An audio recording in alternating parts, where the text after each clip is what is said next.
Truex Jr. says he needs to make a decision soon in regards to 2024, and Marco Andretti is not ruling out a potential possibility of going full-time in NASCAR. What's going on, guys? It's Daniel, and welcome back to your video. We got some NASCAR and other motorsports stories discussed here today on the channel. Let's go ahead and just jump straight on those really quickly. We're going to go ahead by starting to talk about 2024 Daytona 500. As it was announced on Friday that 2024 Daytona 500 tickets have officially gone on sale. Obviously, 2023 Daytona 500 sold out. I would imagine the 2024 Daytona 500 is also going to sell out as well. So that's good news to hear. Hopefully this event does sell out. But trust me, I think with renewals and people already booking up their tickets, I think there's a really good chance it is going to sell out very quickly. And now we're going ahead and move on to the next story of today's episode as we're going to talk about the British Grand Prix. Now, Sunday morning, of course, was the British Grand Prix, and no surprise, Max Verstappen picked up his 6th consecutive Formula One victory, but he had to earn this one, especially in the beginning, because Lando Norris and McLaren were very fast in the beginning of this race. But eventually, on lap number 5, Max Verstappen was able to pass Lando Norris for the race lead. It got a little more interesting, though, near the end because there was a safety car that came out 20 laps to go. Well, once we got back racing, Max Verstappen was able to hold on and pick up the victory. But Lando Norris had to hold off hard charging Lewis Hamilton to finish in 2nd, and Lewis got 3rd. So Lando got a 2nd place finish, and Lewis got a good 3rd place finish. Overall, one of the better Formula 1 races, in my opinion, but it just wasn't the most exciting. But Max Verstappen is now 99 points ahead of Sergio Perez in the championship, and it's very likely at this point, if Max Verstappen does not have a collapse, I think Max Verstappen is going to be the champion very early in the year, and he's close to already locking the championship 4 weeks early. That's how dominant Max Verstappen has been this season. And now we're going ahead and move on to the next story of today's episode as we are talking about Erik Jones. Now, NASCAR yesterday, or a couple days ago, actually displayed the part that basically got confiscated from Erik Jones where he got the penalty. Remember, Erik Jones got a 60-point penalty for owner's points and driver points due to a greenhouse violation. And NASCAR, once again, like they've been doing all year, they decided to be a little more transparent and displayed the part of the greenhouse violations. I love that NASCAR is doing this. I love that they're displaying these parts. Transparency is a key thing. They used to do this back in the late 90s and late 80s and also the early 2000s as well. I love they're doing this. I think this is a fantastic thing that they're doing. And overall, love the fact that they're showing the parts that basically they confiscated because, in my opinion, I think it's really cool to see this. And I love the transparency that NASCAR is writing for the fans and for the sport as well. And now we're going ahead and move on to the next story of today's episode as we are talking about Austin Hill. As Austin Hill, after the NASCAR Xfinity Series race at Atlanta, was really frustrated. He was frustrated by the fact that he had no one to work with. Basically, all the call it cars and big machine racing were not willing to work with him because Austin Hill has been a really good super speed racer. So I'm a little surprised that no one really, especially behind the call it racing cars, I was a little surprised that none of them really wanted to work with Austin Hill. But I get it. Austin Hill is the best super speed racer in the NASCAR Xfinity Series. And it's got to be tough for those guys to make a decision. Are they going to want to work with Austin Hill or potentially hand him the win? Or basically, do we want to race for ourselves and not work with them, but potentially not have a chance to win? It is a very tough choice and a very tough decision. I get Austin Hill's frustration, but it just shows that Austin Hill is probably the favorite on a week-by-week basis, especially at super speedways. And it is very frustrating probably for Austin Hill fans to see him upset and frustrated, but it feels like when Dale Jr. dominates super speedways. He's a really good super speed racer. He was moving up to the front by himself, was on the inside of drivers, and if he had Sheldon Creed, he hadn't got involved in a wreck, if he had Sheldon Creed to work with, I think that Austin Hill could have won this race. But I get Austin Hill's frustration. I sent with him. I understand his frustration. But I will say the drivers are doing the best to try to win their race. And I get that, again, we had a dominant team of car racing near them, which we'll get to them here in just a little bit. But overall, in my honest opinion, I understand his frustration. But at the same token, at the same time, you got to understand the drivers, they want to win and race for themselves.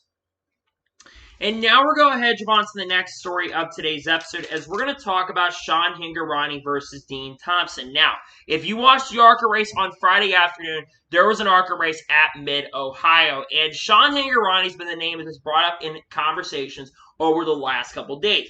A lot of it has to do with having around 7 or 8 laps to go. So around 7 or 8 laps to go, Sean Hangarani, who was faster than Dean Thompson, tried to make a move to the outside, but Dean Thompson gave him no room and ran off the track. Now, the first thing that really ended up happening was with Sean Hangarani, he ended up wrecking Bob Schacht. Bob Schatt, after the race, basically called him an idiot, which I thought that was completely uncalled for to just dump him. I think Sean Hangarani was trying to bring a caution out. I thought that was uncalled for and completely unacceptable. Then, on the last lap of the race, we saw one of the dumbest moves we've seen in racing history in general, as we saw Sean Hangarani on the last lap, not the leader, the second place guy, he wrecks the second place driver, that being Dean Thompson. In my opinion, this is completely uncalled for and completely unacceptable, in my honest opinion. Look, Sean Hangarani has every right to be frustrated, but this is something that you do and talk about off the racetrack. You don't do the stuff and take your car out there and retaliate against somebody, especially when you're the one who decided to make the aggressive move to the outside way too early. That's on you, my friend, and for you to be frustrated and pissed at Dean for that, I think it's uncalled for and unacceptable, in my honest opinion. And I think Dean Thompson and Billy Venturini have every right to be pissed and frustrated because they were not happy. And Sean Hangarani is going to lose a lot of respect. I personally think that Sean Hangarani should be suspended for the rest of the season for that kind of move, or at least suspended for the next few races, because in my opinion, that is clown behavior. And this is a huge problem at ARCA currently at the moment. You got drivers who do race respect, but you got a lot of these kids, especially in the Venturini group, that do not race with respect and don't have class. Jesse Love, he gets frustrated with Williams Walsh putting a bump and run on him, a quintessential short track move on the last lap. Maybe Jesse Love would have done a little better to get around lap cars in some of the races. Maybe he would have won that race. I think at Elko it was. But basically, we've seen no respect out there for the Venturini drivers, and it gets frustrating. And it's just because you got guys like Jesse Love who have talent, but they race with no class and no respect. It's just uncalled for and unacceptable what Sean Hangarani did. And I personally think that he should be suspended for that because it was absolutely ridiculous and unacceptable, in my honest opinion. And now we're going to hedge on to the next story of today's episode, as we're going to talk about Daniel Hamrick versus Justin Haley. Now, if you watch the NASCAR Xfinity Series race, you saw what happened between Daniel Hamrick and Justin Haley. So obviously both drivers were teammates for Kaulig Racing. And coming to the end of the race, there was a lot of talk about field. But the Kaulig cars were all three up front in the lead. With 2 laps to go, 3 laps to go, Austin Hill gets turned by Parker Clearman, setting up a restart for overtime. And a lot of drivers are really concerned about field. So Colin makes a weird and interesting decision to have Justin Haley and Chandler Smith start on the outside and Daniel Hamrick start on the inside. Daniel Hamrick has a pretty decent start on the restart, but John Hunter was able to clear and get the race lead from all of them at the time. As it came to the white flag, though, we saw Justin Haley try to make a move on his teammate, that being Daniel Hamrick, costing him a shot at the victory. And after the race, not surprisingly, Daniel Hamrick was not very happy, and he was really frustrated with Justin Haley after the race. Daniel Hamrick expressed his frustration. He thought they all would work together, and he also says that Justin Haley says he was sputtering as well. And Justin Haley relied that to the meeting. He says he basically was sputtering and run out of gas, which I will say that was a freaking lie, because I think Justin Haley, if he was sputtering, why was he right behind the leaders and right there in position? Again, Justin Haley is wanting to win the race, but again, Dan, your teammate. That's your teammate right there. In my opinion, I think that was a bad move by teammates. They basically cost themselves a shot at winning, because if you want to look at it, Kaulig Racing was in the capper seat to win, and they threw it away. It's like what Junior Motorsports did earlier this year at Daytona. They were in the right position, the right time to win, and they threw it away. Now, granted, if that caution doesn't come out for Austin Hill, we're not in that position where we have that situation going on. But at the same time, I do 100% understand Daniel Hamrick's frustration. The guy's not locked in the playoffs, and Justin Haley is not a full-time driver in this series. Now, I've seen some people calling for him to be fired at the end of the year from Kaulig Racing, and that just does not need to happen. But again, obviously, he's got a contract year with Kaulig, but he's going to return to Kaulig next year. There's no way, because of this incident, that you're not going to see Justin Haley likely back at Kaulig Racing next year. But I think that Justin Haley needs to understand that you can't make that move, especially on a teammate. Overall, it is disappointing to see what happened there. I think it's just a bad move by Justin Haley, just a frustrating move in my opinion. And overall, I think that Justin Haley is a lot of fans are frustrated, rightfully so, about the situation. Overall, though, I saw some people calling for his jobs, and I don't think that should happen, in my honest opinion. And now we're going to head on to the next story of today's episode, as we are talking about Will Rogers. Now, Will Rogers put out a tweet after the NASCAR Craftsman Truck Series race on Saturday evening, or Saturday early afternoon. And he basically called out the Truck Series drivers and called them out for the lack of respect on the racetrack. Now, Will Rogers has some issues with Austin Wayne Self throughout the race and was dumped a couple times throughout the race as well. And I think Will Rogers is absolutely right about the Truck Series. I feel like over the last 2 years, and really the last 5 years especially, there has been no respect given out on the racetrack in the Truck Series, especially this past week in Mid-Ohio. You had drivers getting dumped throughout the race. I think you had Will Rogers who got dumped at one point. I think Marco Andretti, he got dumped and wrecked at one point. You had Haley Deegan who got dumped on the last lap of the race. I think it was by Lois Allen. I think even Zane Smith, who I know is a respectful driver, he basically got dumped. I think basically dumped somebody out there. So I think it was Taylor Gray. He got into and forced him off the track as well. And then Raj Group, Haley Deegan, she made a mistake and got into Taylor Gray and Raj Group and caused a wreck there. Dean Thompson, I think he got into Daniel Dye. I just feel like the Truck Series has been a huge issue and a lot of talk about the lack of respect on the racetrack. And it has been a huge problem, I feel like, in the Truck Series for a very, very long time. And it has to change, in my opinion, because you cannot have stuff like this happening on a week-by-week basis. And one of the biggest problems is there's not a lot of veteran help there. And a lot of these guys come from ARCA, where a lot of these guys do not race with respect. You don't have a lot of veterans. Sure, you have guys like Stuart Friesen and Matt Kraft and Tedley Ben Rose, but Ben Rose, 25 or 26 years old? He's not much older than me. And you got Stuart Friesen and Matt Kraft being like the only two older drivers, and even Matt DiBenedetto being like the only older drivers in the sport right now. And they're not really that old when you think about it. So that veteran presence is a huge reason why I feel like there's a lack of respect. And I get Will Rogers' frustration. There's no respect on the racetrack. There's no give and take. And in my opinion, it's just unacceptable to see some of the stuff going on in the Truck Series. The guy got wrecked a couple times. It would not surprise or shock me if Will Rogers does not make any more truck starts anymore until things get cleaned up.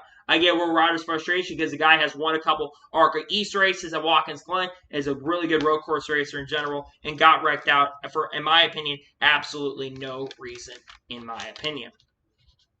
And now we're going to hedge on to the next story of today's episode as we are talking about Kevin Harvick. Now, Kevin Harvick spoke to media in a couple of things, but one of the main things that I saw, I believe that was Bob Pockets who reported this, is that Kevin Harvick says that the success of the Chicago street course could impact future Cup Series schedules. Obviously, last week we had the Chicago street course race. About 2 weeks ago now, I should say, we had that race. And despite the issues on Saturday, on Sunday, they tried to get the race in. And honestly, I think they did an absolutely amazing and a really good job to get the event in. Granted, they had to shorten the race, and a lot of the festivities did get canceled for the week. But I do agree with Kevin Harvick.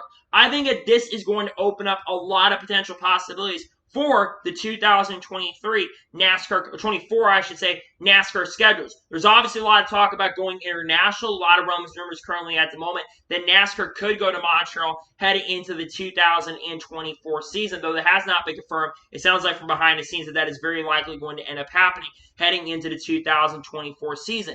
NASCAR's also had conversations to go do some more street racing at different tracks, going to New York City, going to Denver, going to Mexico City. They've got the Autodromo Hernando Rodriguez track. And I think they're also looking at the success basically of that Garage 56 entry, the Hendrick Garage 56 entry, how successful that was. And I think a lot of people are looking at that as another way they could end up going international in the future. Some things that they could apply from that as well could end up being applied to the next gen car in the future.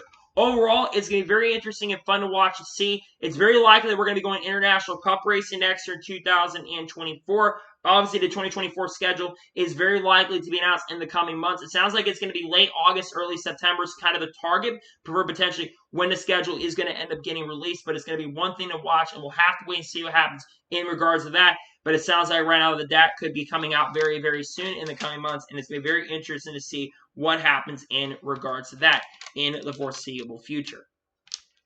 And now we're going to hedge on to the next story of today's episode as we're talking about future drivers who could drive in NASCAR. Now, after the success of Shane Van Gisbergen winning his first career NASCAR Cup Series race at the Chicago Street Course in the Project 91 car in his first NASCAR Cup Series start, which was the first time that we have seen someone do that when in their first start since 1963 with Johnny Rutherford winning. And a lot of drivers were asked by reporters like Dustin Long on what drivers they would like to see potentially have an opportunity and a shot to drive in NASCAR. Kevin Harvick mentioned Scott McLaughlin, and I believe it's not the first time he mentioned him on social media, but Scott McLaughlin is a name that has been mentioned. And we know that Scott McLaughlin has been interested in wanting to race in NASCAR, so he's a name that gets mentioned quite a bit. A. John Mendinger agreed about Scott McLaughlin, but he also mentions another Scott Dixon. Scott Dixon, of course, a 6-time IndyCar champion, trying to win a 7th IndyCar championship this year, though it's going to be really tough to beat Alex Palou. Scott Dixon, one of the greatest IndyCar and open-wheel racers ever. Scott Dixon does have some IMSA experience as well. Daniel Suarez mentions Fernando Alonso and Daniel Ricciardo. Fernando Alonso, of course, a 2-time Formula One champion, and Daniel Ricciardo, who has actually been interested and has wanted to race in NASCAR. He actually drove the legendary 3 Wrangler car at COTA, I think in 2019 or 2020. A few years ago, he ended up driving that car. And I think that all those drivers I do agree with. I think the main guy I'd like to see is Scott McLaughlin, though. Scott McLaughlin, in my opinion, is someone who actually almost came to stock cars. He had a choice basically from going to stock car racing and racing Xfinity Cup with Team Penske, or going to the IndyCar and racing with Team Penske there. Inevitably went to IndyCar, but I think with his experience, Scott McLaughlin's experience racing in the supercars, I think he'd be able to come over here and race on a road course and be very, very competitive. Scott Dixon would be someone I kind of want to see, and someone that I feel a lot of people don't mention a lot, but he's someone I like to see. And you think about other drivers that could have an opportunity. Lewis Hamilton, I mentioned. Max Chapman. I know Max has kind of reiterated that he's not interested in racing in NASCAR, but I think Max Chapman racing in NASCAR would be really, really fun and really, really cool overall. So we're going to have to wait and see what happens in regards to what drivers do come over and race in the next-gen car. But I think that this could open the possibility, this Project 91 car could open the possibility for a lot of great names and a lot of great potential drivers getting a shot and opportunity to race in the future. And now we're going ahead, jump on to the next story of today's episode, as we're talking about Frankie Minas. As Frankie Minas, it was reported, I believe, by Mark Chrysler, Frankie Minas spoke to the media before the race at Mid-Ohio at ARCA, and Frankie Minas is still unsure if he will race at Iowa this upcoming week or a few weeks from now. They basically say that the decision is going to come at some point today, so probably by the time you're watching this video, there likely will be a decision made in regards if Frankie Minas is going to race at Iowa or not. Now, Alex Schwab, I believe, on Saturday, after this report came out, he basically kind of came in and said, hey, if he's not able to run, I'll give him an opportunity and a shot to race for one of my cars. Good guy, Alex Schwab. But the fact that there is even a potential possibility he's not going to run with Retta Jones Racing at Iowa is really, really disappointing, because Frankie Minas, in my opinion, has been extremely impressive. It's no secret that the Retta Jones Racing team, they are not the fastest organization overall. But I think Frankie Minas has been doing a really good job. He is sitting second in points, I think 41 points below the leader, Jesse Love, who I think is easily going to win the ARCA championship this year in 2023. I don't think he's even going to be close at this point unless Jesse has a complete collapse and misses a ton of races and Frankie can take the lead in the championship. But Frankie still is looking for that first top 5 as well. But there's obviously a lot of rumors about Frankie's future. Frankie is likely going to be racing some point. He's obviously talking about maybe racing the Xfinity Series or maybe racing in the Truck Series in 2024, though. He has to get deals finalized. He does say he's got sponsorship with him. But basically, it's disappointing because they've got sponsorship for Pocono and stuff. But it's disappointing here that Frankie may not get to race at Iowa in a few weeks, because I think Frankie Minas has been impressive this season, and I really hope that they can find a sponsorship and the funding as well for him to have a shot and an opportunity to race. So I hope they can get things figured out, hope they can get things sorted out for Frankie, and hopefully he'll have a chance and shot to potentially race at Iowa and get to run the rest of the season with the Retta Jones Racing Group, because I think he's done a really good job overall this year. He's only had a couple finishes outside the top 10. I think he's only had 2 finishes this year outside the top 10, and I think he's done a very good job with the Retta Jones Racing Group overall in 2023. I think he's done a very good job and has been very impressive and wants to move up the ladder heading into 2024. And now we're going ahead, on to the next story of today's episode, as we're going to talk about a next-gen test that is coming up. So, next week after the NASCAR Cup Series race in New Hampshire, it could be Monday, pending the weather. It might have to get postponed to Tuesday, as weather could be a factor for this upcoming week at New Hampshire. But there is actually going to be a next-gen test happening after the Cup Series race at New Hampshire. Now, this next test is going to be involving the short track package. What is going to be coming on this car? Well, there's going to be a new splitter, and there's going to be a new underwing part under the car as well. According to what drivers like Chris Bell have said publicly, there is expected to be another 50% reduction in downforce. Now, if this test ends up going through and it ends up going successful, because of how late we are in the year since July 10th and how close we are to the end of the championship at this point, it's very unlikely that these changes are not going to get implemented till the start of 2024. Now, why are they doing this test? Well, it's no secret that the short track racing in NASCAR in 2023 has not been very, very good. And really, since last year, I should say, since the next gen car came into play, I feel like the short track product and the road course products have been the two weakest products. So I will say road course racing, there's been some good road course races and a couple good short tracks. But overall, I don't think the racing product on short tracks has been very, very good. Granted, a lot of that is basically short track racing isn't always the greatest, but I think short track racing can be the greatest at times as well. But I think these changes do need to get implemented to see what's going on. But also, I think the tires are a big factor on that. You can make all these changes to the underwings of the car, and hopefully that will help. But you also have to make bigger changes to the tire as well. With the wider tires, you get more grip. If Goodyear can find a way to make a tire with less grip, I think that's going to create better racing. Because especially in the long runs with the short tracks, I feel like the racing does get really, really good. But that is the problem right there. It takes way too long for these tires to come in and wear off. If your tires don't wear off at all, you're not going to see a lot of passing. And this car is very, very sturdy. So if you give a bump, it's very, very difficult to pass. You have to push them way up the track before you can even make an attempt to make a bump and run or pass somebody. Things need to change, and I'm glad that they're doing this test because, in my opinion, this is a test that is needed to happen for a very, very long time. Hopefully, it is a successful test, and they'll be able to implement some of the things on the next-gen car they do need to implement. But there's a test next week. It'll be something we'll likely be talking about in about a week or two from now. And now we're going ahead and jump on to the next story of today's episode as we're talking about Jeffrey Earnhardt. Now, Dale Jr. actually had a live episode from, I believe it was Old Red, if I'm not mistaken. And Dale Jr. says that Jeffrey Earnhardt is being considered for the A car for Junior Motorsports in 2024. It says that Jeffrey Earnhardt is one of the names that is being considered for the A car heading into 2024. Now, obviously, Jeffrey Earnhardt, of course, is part of the Earnhardt family and is a nephew of Dale Jr. Now, Jeffrey Earnhardt has not had a lot of opportunities and a lot of shots and not top-tier equipment. He did have some select starts with Joe Gibbs Racing in the number 18 car in 2019 with the guy K9 sponsorship, but obviously that sponsorship fell through after the company was kind of found to be a little bit of a scam company. And then he also had his opportunity to drive the 3 car for Rich Schultz Racing last year at Talladega, with Larry McReynolds being the crew chief. And he did a very awesome job in that race, finished second. Obviously got beat by Noah Gragson right there, but he did a very, very good job in that race. And I think a lot of people do feel like that Jeffrey has really never had a chance and a shot or an opportunity to race in top-tier equipment. So I feel like a lot of people want to see him get that chance and a shot. Now, is he the favorite, in my opinion, for the A car at this point? No. But I think he's definitely on the list of drivers who could have an opportunity and a shot. So these are the drivers I think could be potential candidates. First one, and the main guy that I think is more than likely going to end up in the A car, is Carson Hocevar. Carson Hocevar currently drives part-time for Spire Motorsports in the 77 car in the NASCAR Xfinity Series. In my opinion, Carson Hocevar has done a very, very good job this season in his select starts.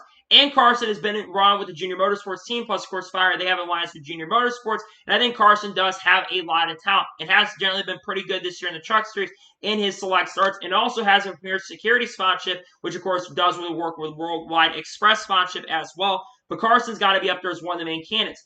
The second driver who I think is a candidate is Roger Caruth.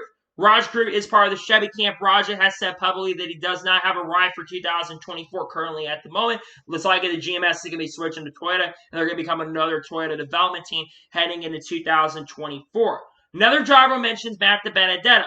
Matt DiBenedetto has run really good this year for Rackley WAR Racing. He's currently in the plus, I think, by about 5 or 6 points, and has had 5 consecutive top 10s with the Rackley team and always gets the best out of equipment in those rides. I think Jeffrey Doe is a name that gets mentioned, but also Kyle Weatherman is another name I would throw in the bucket as a potential possibility.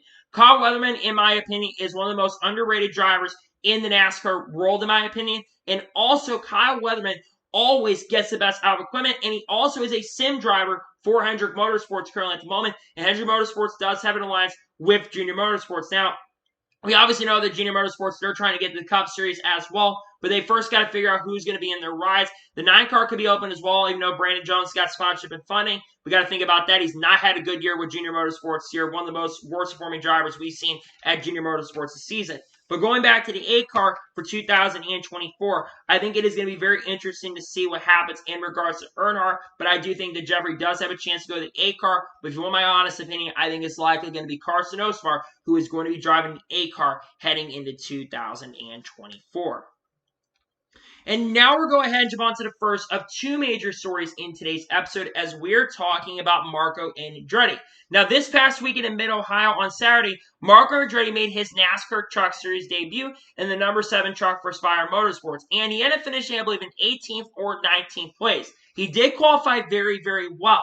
But before the race ended up happening, Marco Andretti did speak to the media in the media center at Mid-Ohio, and he says he is not ruling out a potential possibility of running full-time in NASCAR. He said, never say never. Now, Marco Andretti, for those who do not know, is that he was a driver in IndyCar for a very, very long time, from 2006 all the way up, I think, to the end of 2020 or 2021. Now, he does run part-time in IndyCar, but it's usually only runs one race every year, and that, of course, is the Indianapolis 500. He also is a defending Truex champion for 2022 and looks to go back-to-back this year in 2023. Now, I think Marco Andretti coming full-time to NASCAR, I think would be really, really fun and really great to see because I think he actually could do very, very good.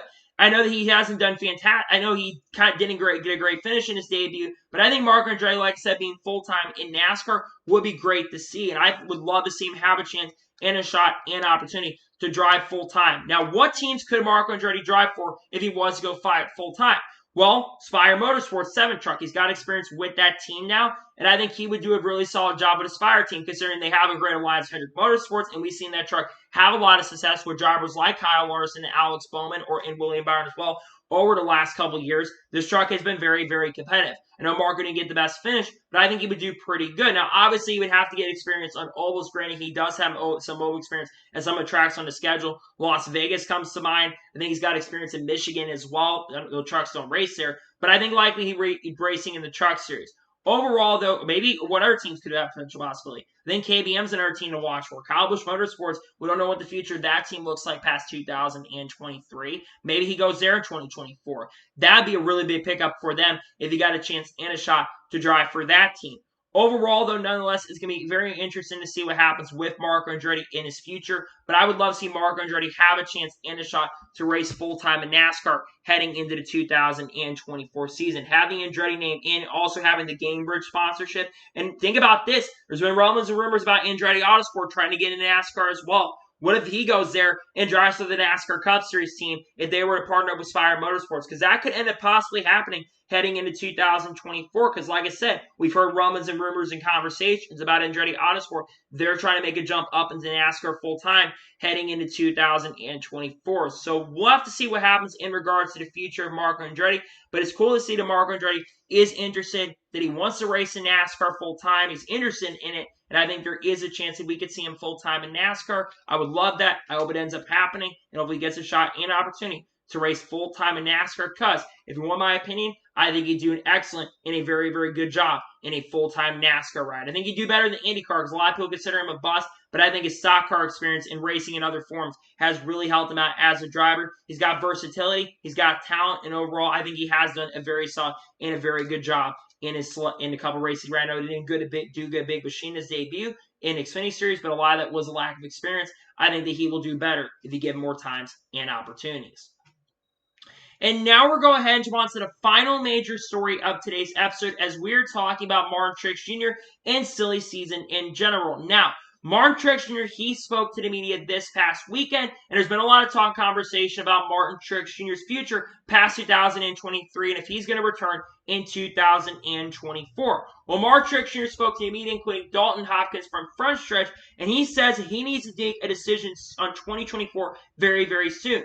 Now, something interesting, he says that winning will not have an impact on his decision for 2024. Now, obviously, Martin Truex Jr. has talked about potentially retire for the last couple of years, and we all thought that Martin Truex Jr. was going to retire at the end of the 2023 season and retire for 2023. However, he announced in late June that he would be coming back for the 2023 season. And he has had a very good resurgence here in 2023, scoring 2 points-paid wins and a third win at the Clash earlier this year. Those 2 points made wins coming at Dover and Sonoma earlier this season. And Truex Jr. is in contention for the run of winning the regular season championship. He's been extremely consistent and extremely fast, especially over the last 5 or 6 weeks. And I think that there is a very strong chance and possibility that he's going to come back. And if you want my personal opinion, I do believe that Truex Jr. is going to return in 2024. It seems like Truex Jr. in general, he is a lot happier of a driver. There's not a lot of stuff going on in his personal life that's really affecting him right now. There's been a lot of personal life changes that have come into play for Truex Jr. And overall, I do think that he is going to make a return to Joe Gibbs Racing for 2024. Now, how long will the contract extension be for Truex Jr.? I think at the most it's going to be a 2-year extension, so I could see him returning in 2024, but also coming back in 2025. But also there is a chance and possibility that Truex Jr. does decide, you know what, I'm going to hang up the helmet and retire at the end of 2023, which if he does hang up the helmet and retire at the end of 2023, I think he's earned that right because Truex Jr. has done a very good job in the NASCAR Cup Series. He's a NASCAR Cup Series champion. He's one of the greatest NASCAR drivers of all time. And in my opinion, he is a first ballot NASCAR Hall of Famer. But I think he is going to come back in 2024. Which leads to the rest of the question about silly season with Truex Jr. coming back. Obviously, we don't know what's going on with the 11 car for Denny Hamlin, but it's very likely Denny Hamlin is going to return to 11 car heading into 2024. 2311 Racing, we know they're in talks and conversations to potentially expand heading into 2024. They have basically sold, I think, Michael Jordan's no longer owner of the Hornets anymore, so that can open a ride. We know that Kurt Busch, he's trying to come back and race in a third 2311 racing car for more races as well. Bubba Wallace, Ty Reddick, they're both set up long term. Superhouse Racing, they're a big question currently at the moment right now because we don't know what's going on with the 10 car because the future of that car is uncertain. Almirola has talked about potentially retiring at the end of the year, but also he may not retire at the end of the year. But if he does retire, it sounds like Michael McDowell and Zane Smith are the favorites to potentially get into the 10 car next year. But maybe other drivers could, like a Haley Deegan or Matt DiBenedetto, could be in the cards for that as well. Overall, they're going back to Truex Jr. I just think he will come back next year. At this point, at the beginning of the year, I would say this. The beginning of the year, I thought Truex Jr. was going to retire from racing in NASCAR. But I think with how good he has been performing this year and the fact that he is a championship threat and contender, and I think he very likely is going to make it to the championship in the 2023 season, I think if he wins a championship this year, then he might retire, which would be really, really crazy because he pulled another Carl Edwards. But I think that he would go ahead and basically come back next year if he wins the championship because, in my opinion, I think he wants to win more races. I think he's competitive. He's back to being hungry. He's a much better driver this year in 2023. And it's not like Truex Jr. last year in 2022 was that bad. He was actually really, really good in 2022. He was top 5 in the points. It's just the fact that there were a lot of mistakes from him and also a lot of mistakes from the team as well and just things that they couldn't catch a break on, untimely cautions, and just mistakes on pit road as well. Cost him shots and opportunities of having awesome and really, really good runs overall. But at this point, I think it's very likely that you're going to see Truex Jr. make a return and make a comeback and drive the 19 car, which is overall, in general, really, really good for Toyota in general and also Joe Gibbs Racing because it keeps both Joe Gibbs drivers, older drivers, that being Truex Jr. Denny Hamlin, around much longer because Ty Gibbs, he's a young driver, and I think he needs that veteran experience. He doesn't need younger experience coming in. He needs that more veteran presence and more veteran experience coming into play. Now, if Truex Jr. does retire at the end of the year, Jonathan Nemechek is the most likely driver to take his ride at the end of the year because he's next in line for the Joe Gibbs team, which he will be about 27 or 28 years old if he does take over that ride in 2024. But like I said, I think at this particular point, I do believe that Truex Jr. is going to be coming back heading into the 2024 season. So, that is going to be today's NASCAR news and motorsports news video. I want to thank you guys for watching. Please like, subscribe to the channel, notifications on so if I win a video, does go live on my channel. Follow me on Twitter, Facebook, and Instagram, and support me on Patreon as well. Link description below that, and comment your thoughts below on today's episode. Do you think Truex Jr. is returning in 2024 or not? Let me know your thoughts in the comments below. And do you think Marco Andretti will drive in NASCAR full-time in 2024? Let me know your thoughts in the comments below. Later today on the channel, I should have Xfinity Series race picks for the upcoming race at New Hampshire. Then tomorrow on the channel, I likely will have 2025 NASCAR Cup Series driver lineup predictions on the channel. And I also may have an update video dropping later today as well. We'll have to wait and see. Wednesday, there's going to be a NASCAR news video, motorsports news video likely on the channel. And then on Thursday, there will be a NASCAR Cup Series race picks for New Hampshire as well. And also, we'll likely have a video on the SRX race that opens up the season. And there's a lot of great content dropping on the channel throughout the week that I think you're really going to enjoy. So anyways, like I said, I want to thank you guys for watching today's episode. And I'll see you guys next time for more great, awesome NASCAR content and other motorsports content on the channel like this. Take care, everybody.